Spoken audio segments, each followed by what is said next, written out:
Wembley, Wembley. We are the famous Man United and we are going to Wembley. Wembley, Wembley, Wembley. We are the famous Man United and we are going to Wembley. Glory, glory, Man United. Glory, glory, Man United.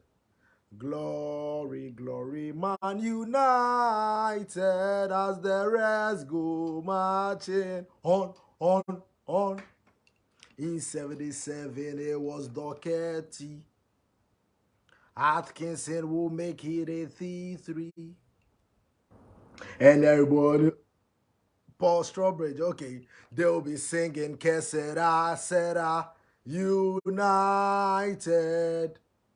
Man United.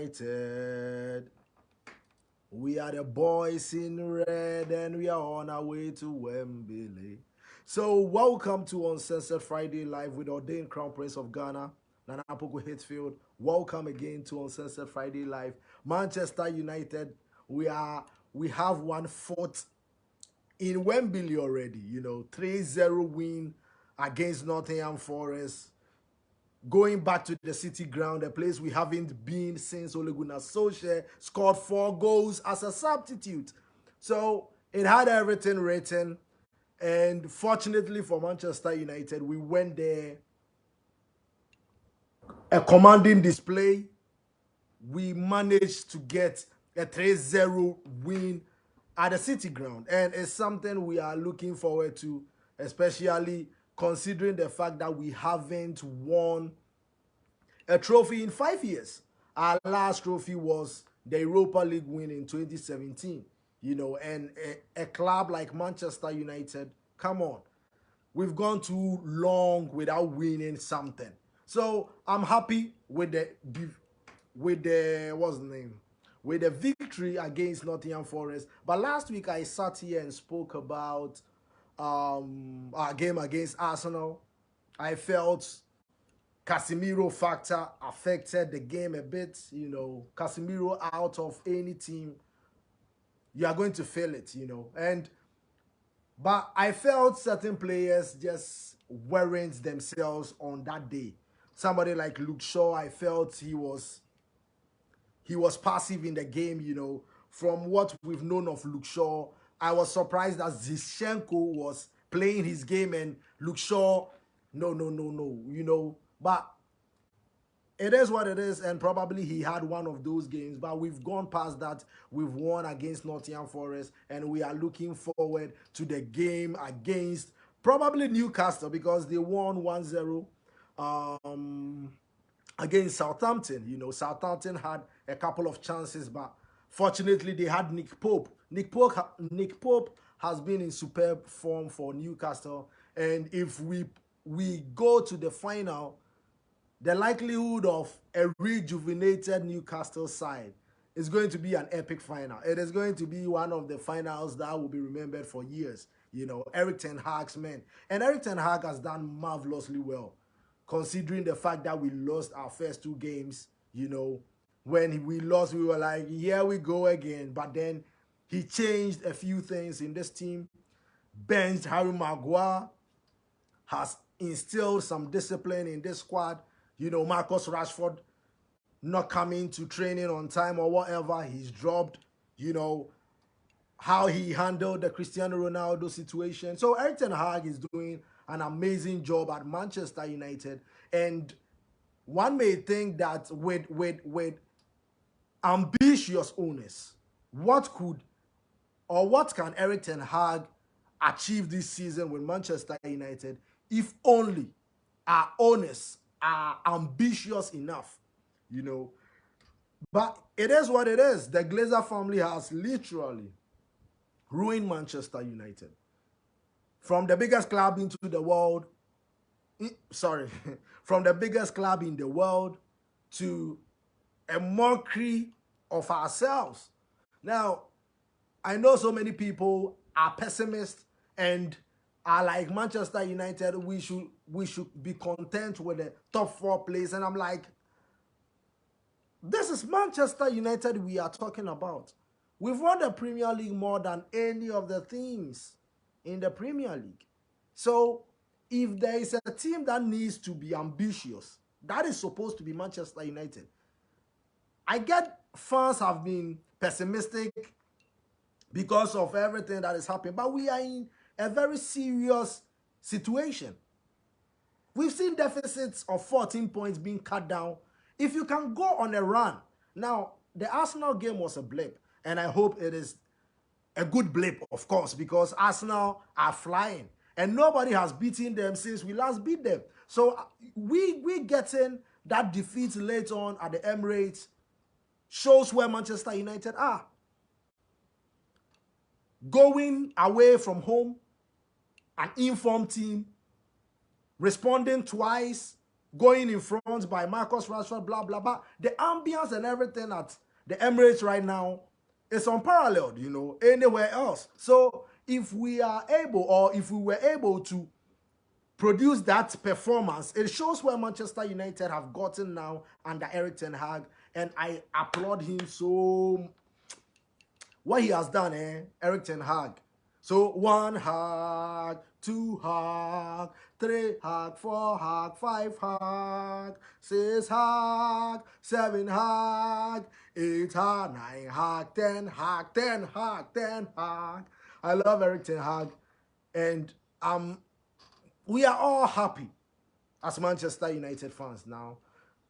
We wake up with smiles on our faces because, you know, Marcus Rashford 10 in 10. Now let us talk about the world best situation right now, and let us put Marcus Rashford in that equation, because after the World Cup, no player has been in superb form as Marcus Rashford, right? No player has been in superb form in the world. No player. Not even Kylian Mbappe. Not even Erling Haaland, who got a hat-trick recently. 10 in 10 games for Marcus Rashford. And the celebration says it all. Everything is here. You are who you say you are. This celebration right here. You should be strong mentally as a person before you tackle anything else in the world. And if you're not strong mentally, then life becomes difficult.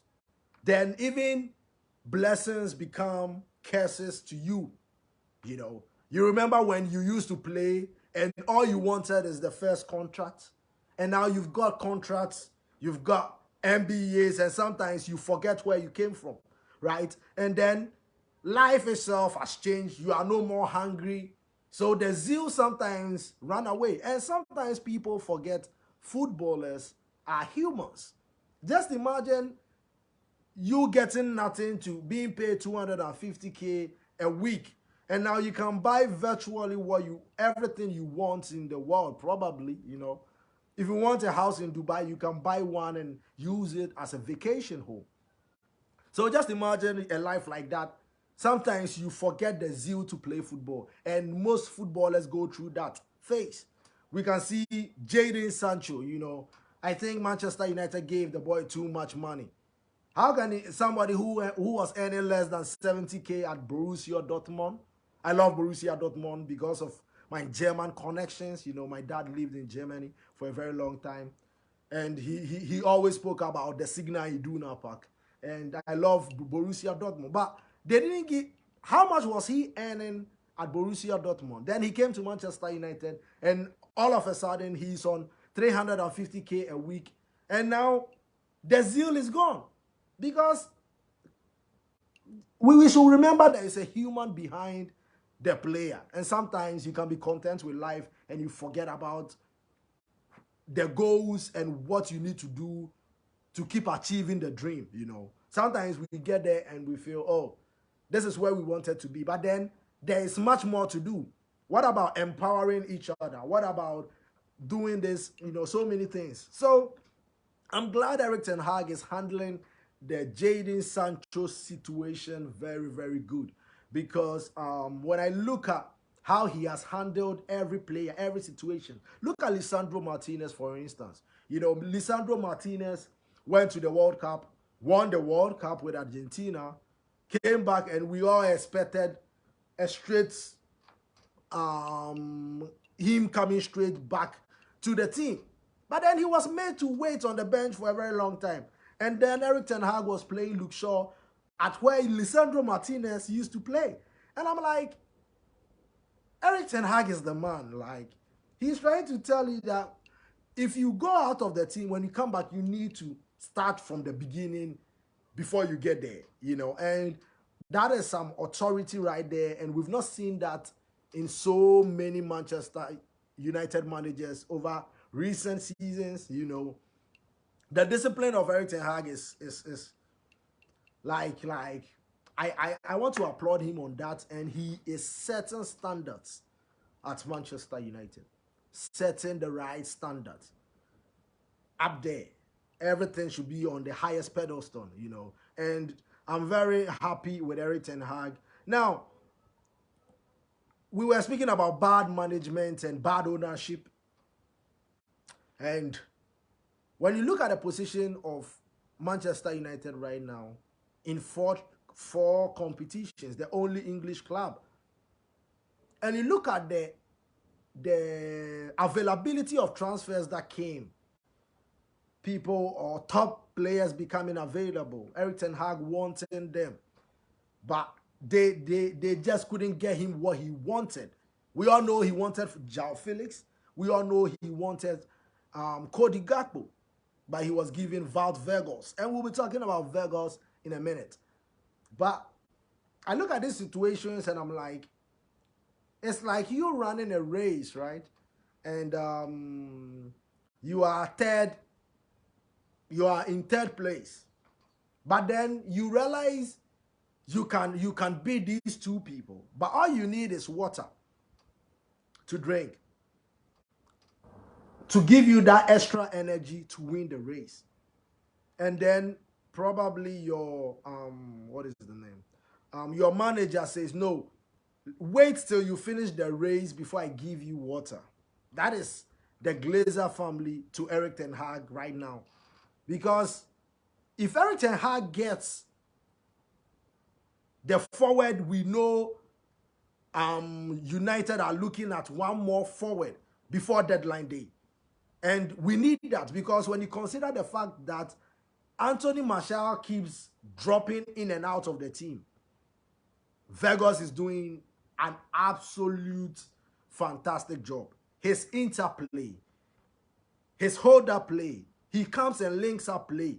But what I don't like about this Manchester United team currently is the fact that when they get to the bar line, instead of them putting in a cross for a 6'6" person, then they go back and they recycle the ball. You are on the byline, for crying out loud. Put in the ball.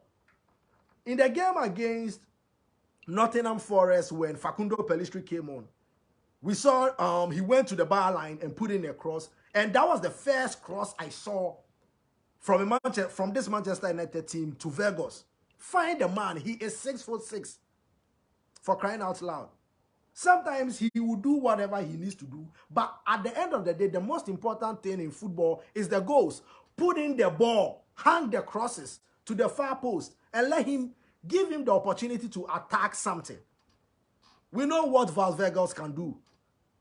Luke Shaw, I was disappointed in him in the game against Arsenal a lot, because there were so many instances he went to the bar line. I'm like, Luke Shaw, we know the foot you have. The left foot you have. We know what you can do. Cross the ball. Look at Wout Weghorst. You can do it. Put in a cross. Put it in an area for him to attack it. And then he kept going back, and I'm like, whoa, man. But Weghorst is doing extremely well. As I said, his hold-up play, he comes, he links up play, he is pressing. In the game against Arsenal, he recorded the most presses in the game. So you can just imagine, you know. And I was very disappointed he wasn't giving enough service. Now, he got his goal in the game against Nottingham Forest, the second goal. And it showed the killer instinct he has, to be at the right place at the right time. And that is what we've been missing at Manchester United with somebody like Rashford, because Rashford will score all the worldies, but he is not that fox in the box. And that is why I'm saying put the ball in for that guy. He is 6'6", Put the ball in and let him score goals. Use him like how Dortmund used Sebastian Haller, When you go to the bar line, it's not all the time that you recycle the ball back to midfield, then to the other side. No, sometimes when you get there, put in the cross. Because you have a 6'6" man there who will do everything for you. I love Vegas. But I feel we need another forward, probably another striker. Why can't we get somebody on loan with the option to buy in the summer, man? Even if it is some loan money now with huge money in the summer, we know it is a target. We've solved it for good. Like somebody like Dusan Vlahovic from Juventus, right? From Juve. Who knows? Ivan Toney. Who knows? But I think Toney has a problem, right? So, guys, I'll be leaving you guys here. I need to do a few things more.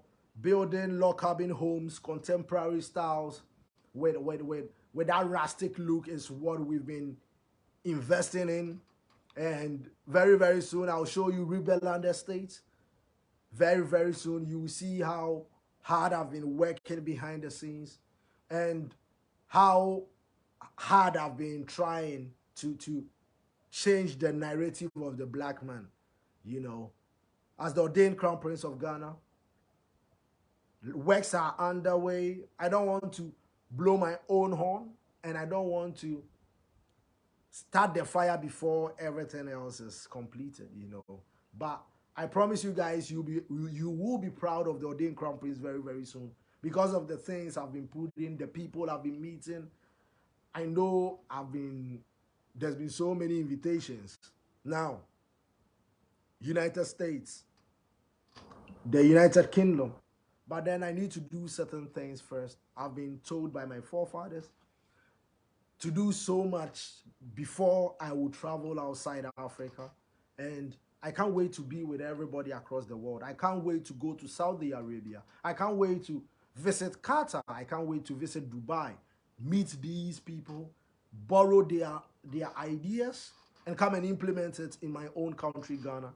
Much love to every Manchester United fan. We are in dreamland right now with Eric Ten Hag, and thank you. But we need a cover for Casemiro, Charlie. We need a cover for Casemiro. We need a cover for Casemiro, Charlie. Because if Casemiro is injured, Bruno is injured, Scott McTominay, Charlie, the form has been poor. We need a few things. Yuri Tillemans, for instance, as a cover for Bruno will be perfect. We know what Yuri Tillemans can do. I think he is fed up at Leicester City, but we know what Yuri Tillemans can do. If you are a Premier League fan and you watch the Premier League a lot, you know what Yuri Tillemans can do. And he'll be like probably another Christian Eriksen, where we get him on a free transfer, but then he will be so integral to the team, covering multiple positions, because we know, Tillemans can play as an attacking midfielder, a central midfielder, and sometimes he plays as a defensive midfielder. So somebody like Yuri Tillemans to Manchester United makes a lot of sense. And if we can get another forward, Charlie,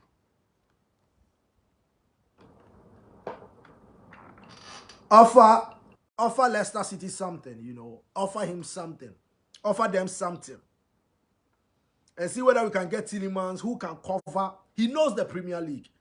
Tillemans knows the Premier League, and he'll be a cheap option, because the cheap options are what we are looking at. We know it. So Tillemans, loan with an option to buy, If we don't have the money now, we can get a 5 million loan option to buy for 10, 15. He's got 6 months on his contract. So it'll be virtually done and dusted, you know. So see you same time next week on Uncensored Friday. Today I promised myself I won't talk about anything, all the bad things in Ghana. Focus on Manchester United, and I did that. Hopefully I did that right. So much love to you guys. Let me give a few shout outs. Mo Smith is watching. Mo Smith, I give you love and abundance. 2023 is a year of power and abundance. And if you're on Reunited Life, I'm sending you power in life, and I'm sending you abundance in everything. Abundance in health, abundance in wealth, because we are unique beings on this earth. Me, I see earth as heaven, because whatever I went through in life was meant to be to get me where I am now as the ordained crown prince of Ghana. So I've forgiven whoever I've always given people, right? You don't matter that much in the life of the ordained crown prince if you do bad to me. I remember people who do good to me, so I do good to people too, you know. So see you same time next week. My name is Poku Hitzfield. Share this video, subscribe to our YouTube channel. Reunited Life is a family, and I don't want classes in Reunited Life. I don't want to ever put a membership on Reunited Life. I know so many people keep messaging me, let us start a membership. No, it is the classes that divides humans, and I'm not ready to be put in a class. I'm human. I bleed, you bleed. The fact that I am the ordained crown prince of Ghana doesn't mean I should be somewhere and you won't be. And that is the narrative I want to change in Ghana. When people see how the ordained crown prince walks on the street without being guarded, you know, yeah, that is the narrative I want to change. So I want everybody to live in abundance, in Bediako-Poku. Shout outs to Bediako-Poku. We are coming, and it is done. The work is done. Much love. A pyramid, an all Sinai, whatever. Ren. I'm illuminated. I'm illuminated from the lot. I'm a free spirit. Sometimes I'm like, oh God, thank you for making me this way. A free-spirited person who has been illuminated from the darkness of this world, from the selfishness of the human being, of human beings, you know.